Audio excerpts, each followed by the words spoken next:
조갑제 TV 시청자 여러분 안녕하십니까. 8월 23일 11시입니다. 오전 11시입니다. 오늘 오전에 고영주 전 방송문화진흥회 이사장에 대한 1심 선고 공판이 있었습니다. 문재인은 공산주의자라는 요지의 발언을 했다고 해가지고 문재인 측에서 고소 고발한 사건인데, 재판장이 단독 재판부입니다. 재판장이 무죄를 선고를 했습니다. 무죄 선고의 김경진 판사입니다. 서울중앙지법 형사 11단독 김경진 판사인데, 무죄 선고의 요지는 두 가지입니다. 첫째, 고의성이 없다. 명예훼손을 하기 위한 고의성이 없다. 그 발언의 정황으로 봐서. 두 번째는 문재인 씨가 공산주의자라는 발언을 하는데 여러 가지 나름대로의 자료가 제시가 되어 있다. 그렇다고 공산주의자라는 것은 두 가지 의미다. 공산주의를 신봉한다는 뜻도 있고 북한에 대해서 유화적이다 하는 두 가지 뜻이 있다. 그렇다면 공산주의자라고 해서 이걸 가지고 형사처벌을 할 게 아니라 치열한 공론을 거쳐서, 토론을 거쳐서 이런 문제는 해결해야 한다. 이렇게 기준을 제시했습니다. 무죄 선고의 기준을 제시했습니다. 이와 관련해 가지고 언론에 별로 보도가 되지 않는 것이 중요한 진술이 바로 고영주, 당시 피고인이죠. 피고인 고영주 변호사가 결심 공판에서, 그러니까 지난 7월 26일 검찰이 징역 1년 6개월 선고한, 6개월을 구형한 그 법정에서 한 최후 진술입니다. 최후 진술. 이 최후 진술은 상당히 잘 정리가 되어 있으므로 이것을 한번 소개를 해드리면 이 사건의 이 상황에 대한 이해가 가능하다고 생각을 합니다. 제가 최후 진술 대신 읽어드리겠습니다. 고영주 변호사, 이때는 신분이 피고인입니다. 지금도 1심 구형 재판정에서 한 최후 진술입니다. 먼저 정치적으로 민감한 사건을 맡아 그동안 신중하고 정확하게 심리를 해주신 재판장님께 감사를 드립니다. 최후 진술을 함에 있어서 무엇보다도 제가 고소인이라 하면은 문재인 씨입니다. 고소인을 공산주의자로 확신하게 된 상당한 이유가 있었음을 밝히는 것이 가장 중요할 것입니다.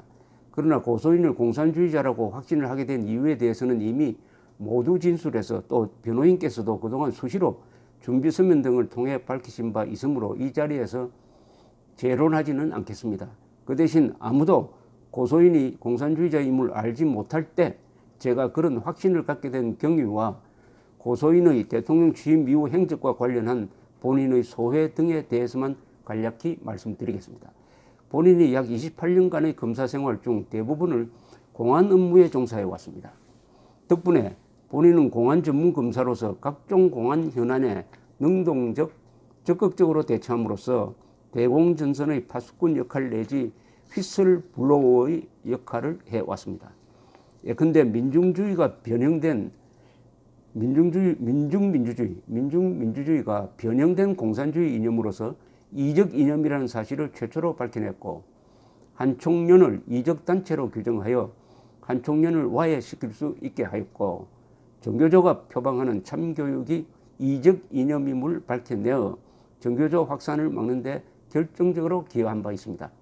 퇴직 후에는 애국단체 활동을 하면서 통진당이 위헌정당인 이론적 근거를 밝혀 위헌정당 해산 심판 청원을 함으로써 위헌정당인 통진당 해산의 단초를 열었습니다. 이와 같이 공안 분야에서 다른 사람들이 인식하지 못하는 문제점이나 위험성을 미리 알고 대처하다 보니 일을 할 때마다 저항이 많았습니다. 민중민주주의 이념 전파자를 직접 인지 구속할 때에는 공안의 대가이신 최상엽 당시 대검 공안부장님조차도 민주주의 주인인 나라를 만들겠다는데 무엇이 잘못이냐, 그 우려를 하셨고, 한 총련을 이적단체로 규정할 때에는 실무부서인 서울지검 공안 1, 2부의 강력한 반대가 있었습니다. 또한 정교조가 표방하는 참교육의 이적성을 밝혔을 때에는 함께 근무하던 대검의 동료 공안 연구관들조차 믿어주지 않았습니다. 민노당 통진당 해산심판청원에 대해서는 이명박 정부 내내 배관시 당해 왔습니다. 이번에 고소인에 대한 공산주의자 발언도 마찬가지입니다. 우리 국민들 중에는 특전사 출신, 물론 자원한 것은 아니지만 특전사 출신인 고소인을 감히 공산주의자라고 평가할 사람이 많지 않을 것입니다. 그렇지만 본인은 공안 전문가이고 또한 불임 사건을 수사하면서 그들이 공산주의 운동을 한 것을 알게 되는 특수한 경험도 가지고 있었습니다. 민중민주주의 이념이나 한 청년 정교조 통진당의 경우처럼 본인이 먼저 입을 떼지 않으면 아무도 알지 못하고 그래서 국가가 위험에 처해질 수 있다고 판단했습니다. 다른 사람들이 고소인을 공산주의자라고 생각하지 않는데 본인만 원고를 공산주의자로 확신한다 했으니 허위사실 적시한 것이 아닌가라고 판단하는 것은 본인의 공안 경력이나 그간의 행적을 통째로 무시하는 처사로서 결코 합당한 판단이 아니라 할 것입니다. 뿐만 아니라 현재는 당장의 보복이 두려워 공개적으로 발언하지는 않지만 고소인을 공산주의자로 생각하는 사람이 아주 많고 또한 점점 더 많아지고 있습니다. 본인은 과거에 고소인을 공산주의자로 판단하였고 이분이 대통령이 되면 대한민국이 적화되는 것은 시간 문제라고 생각했었지만 고소인의 대통령 취임 이후에는 이왕 대통령이 되었고 헌법 제69조에 따른 취임 선서까지 하였으니 그 선서 내용대로 헌법을 준수하고 국가를 보위하는 대통령의 직책을 성실히 수행해 주기를 바랐습니다. 그래서 고소인이 취임 후 종전 소식과는 달리 북한보다 미국을 먼저 방문하고 개성공단 금강산 관광도 재개하지 않고 임시나마 사드 배치를 허용한 것을 보고 다소간 안도를 하고 있었습니다.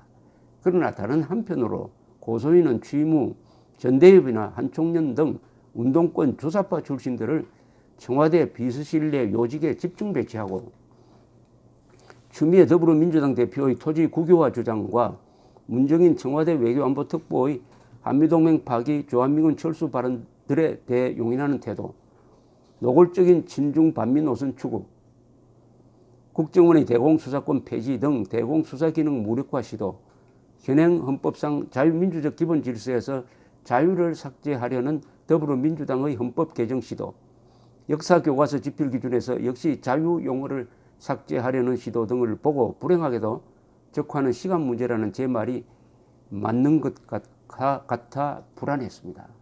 그러던 중 급기야는 2018년 2월 9일 평창 동계올림픽 개회식 사전 리셉션장에서 환영사를 통해 북한 최고인민회의 상임위원회 위원장인 김영남 앞에서 신영복을 사상가로서 존경한다는 발언을 하기에 이르렀습니다. 신영복의 사상은 공산주의 사상이고 주체 사상이고 김일성주의 사상입니다. 신영복을 사상가로 존경한다면 자신도 공산주의자임을 고백한 것이나 다름없습니다. 이러한 상황에서 과연 고소인은 양심상 아직까지도 자신이 공산주의자가 아니라거나 북한의 주의 주장을 지지 추종하지 않았다거나 자신의 소신대로 국정을 운영해도 대한민국이 격화되지 않는다고 말할 수 있는지 정말 의심스럽습니다. 재판장님의 현명한 판단을 기대합니다. 2018년 7월 26일 피고인 고영주. 이 최후 진술을 보면은 고영주 검사가 중요한 사건, 예컨대 한 총련을 이적단체로 규정해서 와해의 길을 열었다. 그 다음에 정교조가 표방한 참교육이 그게 참교육이 아니고 이적 이념임을 밝혀내어서 노태우 대통령 때 정교조 교사들을 추방하는 길을 열었다. 그리고 통합진보당, 통진당이 바로 이 위헌정당 인물 논리적으로 뒷받침했다. 이런 등등의 과거 전력을 보면 우리나라에서 공산주의 전략에 대해서 또 공산주의의 본질에 대해서 가장 정확하게 아는 사람이라는 것은 이 경력이 뒷받침하고 있습니다. 우리나라에서 공산주의의 본질에 대해서 공산주의 특히 대남 적화 전략에 대해서 가장 잘 아는 사람이 누구냐? 알 뿐만 아니라 그것을 수사에 적용하고 정책에 반영했던 사람이 누구냐고 딱 한 사람만 들으라면은 그것은 단연 고영주 변호사입니다. 그 고영주 변호사가 문재인 씨는 공산주의자다라고 한 발언이 명예훼손이 되려면은 허위사실에 기초한 평가여야 합니다. 허위사실. 누구를 공산주의자라고 하는 것은 그건 평가입니다. 평가. 저를 보고 어떤 일부 사람들이 친일파라고 하기도 하고 거구라고 하기도 하는데 저는 그런 사람을 고소한 적이 없어요. 그것은 평가라고 봤거든요. 평가라고. 그럼 내가 어디 가서 도둑질을 했다든지 하는 것은 사실적시니까 그런 이야기를 하면은 저는 고소해야 됩니다. 그러니까 나를 친일파, 저는 물론 친일파도 아니죠. 거구도 아닙니다만은 그것은 그 사람의 판단으로 볼 수 있다. 그럼 내가 반박을 하면 된다. 그런데 문재인 씨는 고소인입니다. 고소인 문재인 씨는 왜 나는 절대 공산주의자가 아니다 하는 논리적 비판을 쭉 해가지고 이 문제를 해결하려고 하지 않고 민영사관에 제소 고소를 했는지 그게 좀 이해가 가지 않습니다. 이해가 가지 않습니다. 2016년에 1심 손해배상 소송에서는 고영주 씨가 그때 지는 판결을 나왔습니다. 손해배상 3천만 원을 내라는 판결이 있었어요. 그 직후에 국민헌금본부에서 이렇게 할 게 아니라 두 사람이 공개 토론을 하자 하는 신문 광고를 낸 걸 제가 기억을 합니다. 이런 문제는 당신은 대통령이 아니었지만 지금 대통령이 되었으니까 대통령의 사상 문제에 대해서는 이 기회에 성역 없는 비판이 있어야 됩니다. 성역 없는 폭로와 성역 없는 반박이 있어야 됩니다. 폭로와 반박 사이에서 이게 공개적으로 이루어져야 됩니다. 이는 절대로 이게 법을 동원해가지고 뭐 제약을 한다든지 해서는 안 됩니다. 완전한 자유가 보장된 가운데서 문재인 대통령의 생각은 뭐냐? 우리 국민들이 알아야 되겠다.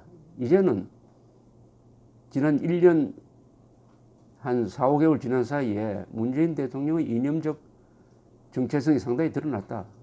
바로 어제 보도에 의하면은 국방부가 국방백서를 만드는데 북한 노동당 정권을 적으로 보지 않는 방향으로 고친다.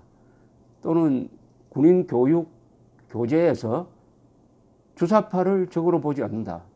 종북 세력을 적으로 보지 않는다는 방향으로 고친다는 이야기가 나왔습니다. 이게 문재인 대통령의 이념적 성향을 반영한다고 봐야 되는 거 아닙니까? 그렇다면은 한반도에서 북한 노동당 정권도 적이 아니고 그 자들을 추종하는 남한의 종북 세력 주사파도 적이 아니라면은 우리 국군은 존재할 이유가 없죠.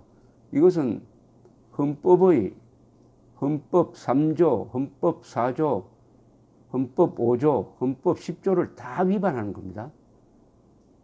그러면은 국민들은 문재인 대통령의 사상이 뭔지를 알 권리가 있고 의무가 있습니다. 거기에 대해서 문재인 대통령은 나의 사상은 이거다 라고 솔직하게 이야기할 의무가 있습니다. 의무가 있습니다. 그러니까 지금 세상에서는 공산주의자가 진보라고 자처합니다. 그러면서 공산주의자라고 하면은 막 화를 내고 그럽니다. 이러면 토론이 안 됩니다. 이제 서로 정직할 필요가 있습니다. 자기 사상을 다 드러내놓고 그래 나는 이것이 옳다고 생각한다. 당신은 뭐냐? 이런 식으로 나와야죠. 그러니까 자기의 정체를 숨기면서 게임을 할 수는 없는 거 아닙니까? 권투 시합을 하면 글로브를 끼고 해야 되는데 글로브 안에다가 쇠뭉치를 넣어놓고 검토하면 되겠습니까? 이 기회에 문재인 대통령, 문재인 정권에게 요구하고 싶은 것은 서로 솔직합시다. 그리고 깨놓고 이야기합시다. 그리고 정정당당한 게임을 합시다. 라는 것입니다. 감사합니다.